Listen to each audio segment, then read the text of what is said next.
Trauma or discomfort? Why the difference matters. I want to talk about a word that has become incredibly common in our culture, a word we hear in classrooms, on social media, in workplaces, and even in everyday conversations. That word is trauma. But something interesting has happened with that word over the last decade.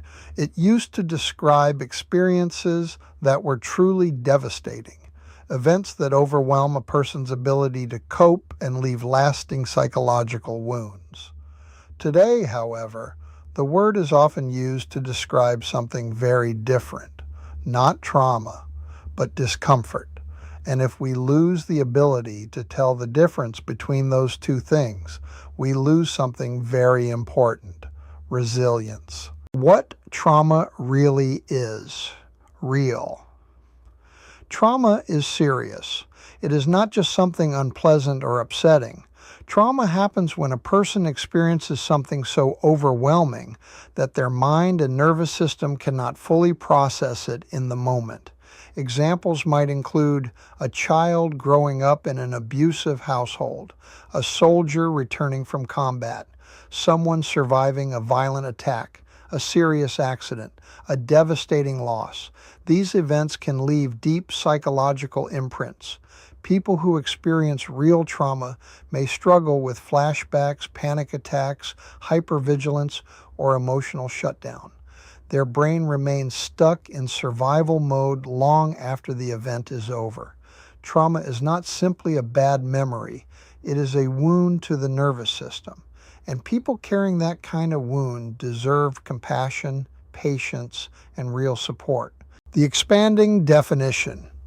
But today we increasingly hear the word trauma used for experiences that earlier generations would have called something else: embarrassment, rejection, criticism, disagreement, disappointment, a difficult conversation, a challenging classroom discussion, someone saying something we strongly disagree with. None of these things feel good, but they are not trauma. They are part of being human. The role of discomfort. Discomfort, in fact, is one of the most powerful forces for growth in our lives. Think about the moments that shaped you the most. The job interview that made you nervous, the criticism that stung but helped you improve, the failure that forced you to learn something new, the difficult conversation that strengthened a relationship. None of those experiences were comfortable, but they were valuable. Growth almost never happens inside comfort. It happens at the edge of it. Strength is built through friction. If you go to the gym and pick up a weight, something interesting happens. Your muscles experience resistance. Tiny microscopic tears occur in the muscle fibers.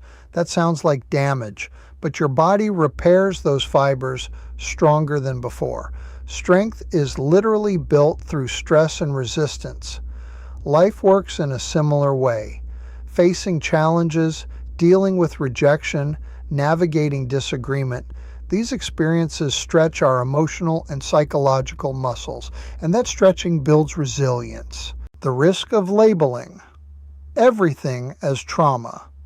But what happens if every uncomfortable experience gets labeled as trauma? Two things happen. First, the word loses its meaning. When a harsh tweet and a childhood abuse survivor are both described with the same word, the language becomes diluted. Real trauma deserves a vocabulary that reflects its seriousness. Second, something else happens. We unintentionally teach people that discomfort is something to avoid rather than something to grow through. If every disagreement is harm, if every criticism is damage, if every challenge is a threat, then the natural response becomes withdrawal. Avoid the conversation, avoid the disagreement, avoid the risk, avoid the challenge. But avoiding discomfort does not make us stronger. It makes us fragile. Fragility versus resilience. Resilient people are not people who never experience hardship. They are people who learn how to move through hardship. They develop the ability to say, that was difficult, but I can handle it. That criticism hurt, but I can learn from it. That conversation was uncomfortable, but it helped me grow. Resilience is not about pretending life is easy. It is about developing the inner strength to face life when it isn't. A healthier framework. So maybe the goal should not be to eliminate discomfort. Maybe the goal should be to differentiate it from trauma. Trauma is an injury. It deserves healing. Discomfort is friction. It often produces growth. When we understand that difference, we respond more wisely to both.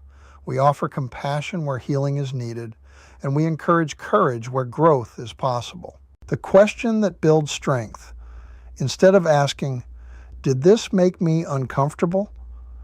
Maybe the better question is this something that could help me grow? Because the most capable, confident, and resilient people in the world are not the ones who avoided difficulty. They are the ones who faced it, learned from it, adapted to it, and became stronger because of it. Closing. Thought real trauma deserves recognition, empathy, and support. But discomfort deserves something else. Discomfort deserves courage, because courage is what allows human beings to do extraordinary things, to learn, to adapt, to grow, and to become stronger than they were before. Thank you.